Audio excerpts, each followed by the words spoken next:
वो एक शाम थी जिसे भूल जाना कोई बड़ी बात नहीं थी।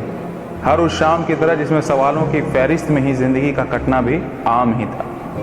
हर उस लड़के की तरह जिसे कल की शाम कोटा से दूर करने वाली थी।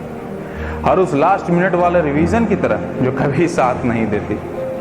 हर उस गुजरते वक्त की तरह जो आखिरी बार कोटा पटना के आने का इंतजार कर रही थी। हर एक नंबर की तरह जिसकी बाजी हम रातों से लगाया करते थे, किसी और के लिए नहीं, अपने आप के लिए।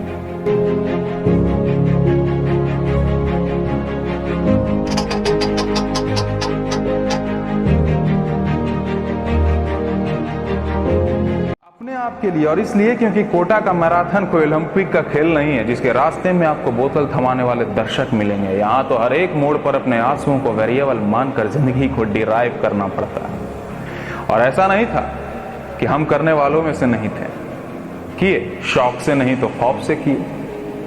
खौफ ये कि कोटा चेहरे याद नहीं रखता जब तक इतने काबिल न बन जाओ कि आपको बैनर पर जगह मिल सके, क्योंकि यहां चेहरों की कीमत नहीं है।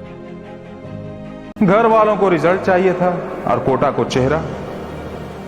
इसी कश्मकश में न जाने कितनी शामें निकल गईं जिसे हमने मेहनत की आग में झोंक डाला था। ऑप्टिक्स के साइन कन्वेंशन की तरह हर एक पॉजिटिव और निगेटिव हालात को परखना सीखा था हमने।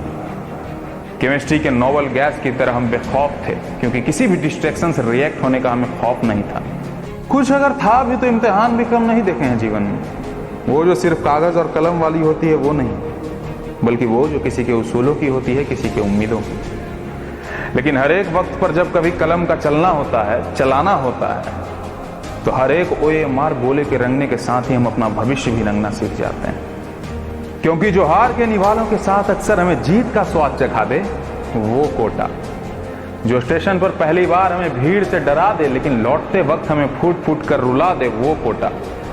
जो किसी दौड़ में औंधे मुंह गिराए लेकिन असली परीक्षा में हमें उड़ना सिखा दे, वो कोटा।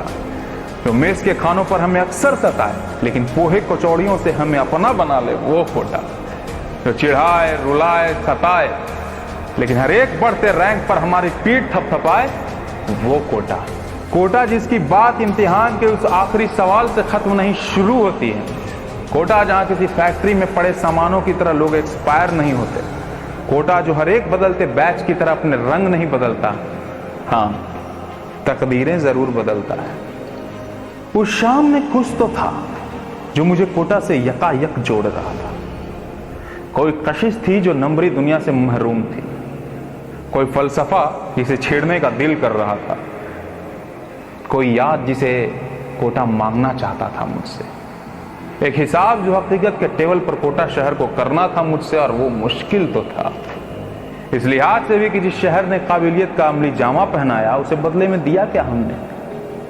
सिवाय किसी मीम पर लव रिएक्ट के अलावा कोई रिश्ता कहां है कोटा से? किसी यूज एंड थ्रो वाले कलम की तरह जहां लड़ना सीखते सीखते अचानक से उसे छोड़ने वाले थे हम। छोड़ने वाले थे उस उम्मीद के बगैर कि हम कभी लौट भी सकते हैं। लौट कर उसी तलवंडी चौराहे पर छोटे भाई के लिए जेरोक्स करा सकते हैं। बिरयानी वाले भैया से फिर हाल चाल करते हुए, जो आपके रिजल्ट की खुशी में फ्री बिरयानी खिलाते हैं आपको, उनसे फिर बिरयानी खा सकते हैं। और उन PG वाली आंटी से मिलते हुए, जो अब आपको देखकर मुस्कुराते हुए गेट खोलने लगी हो, फिर से मिल सकते हैं। इसीलिए यकीन है कि अपने कर्म की जमीन पर हम एक बार फिर से अपने अतीत में झांक कर अपने आप को पढ़ाकू नहीं तो लड़ाकू तो समझ ही सकते हैं। लड़ाई जिसमें हर एक मोड़ पर कोई हमें कोटा वाला बताकर ये कहे और हमें गर्व हो कि अबे तुम तो कोटा में थे ना, हम होते तो हमारा भी हो जाता। इसीलिए शिकायत नहीं है ना किसी परीक्षा से है जिसमें पास होने भर से ही हम कोटाइट होने का हक अदा कर सकते हैं, और ना ही किसी रिजल्ट से है जो हमें जीवन में बढ़ते रहने से रोक सके। हर एक गुजरते दिन की तरह कोटा वो आग है जो अक्सर हमारे मन में सपनों का न्यूक्लियर फ्यूजन करने पर आमादा होता रहता है। हर एक बदलते जमाने की तरह कभी किसी मीम या वेब सीरीज में हमें उसकी ओर झांकने के लिए मजबूर करता रहता है। और ऐसा करे भी क्यों ना, गलत नहीं ना कहते हैं जीतू भैया। हम कोटा से दूर हो सकते हैं, कोटा हमसे दूर नहीं हो सकता। वो रहता है हमारे कान खींचता हुआ जब कभी परिश्रम से भरोसा उठे और हम खामोश हों। वो रहता है हमें हकीकत की जमीन दिखाते हुए जब कभी खुद को हम बहुत बड़ा समझने लगे। और इसीलिए सच कहूं तो अंत में नहीं पता, जो जिंदगी की परिभाषा कोटा हमें सिखाता है तो राज कपूर और मुकेश जी की आवाज में जीना उसी का नाम है या नहीं। लेकिन जिस शहर में आकर जिंदगी अपनी परिभाषा शौक से बदल ले, यकीनन कोटा उसी का नाम है।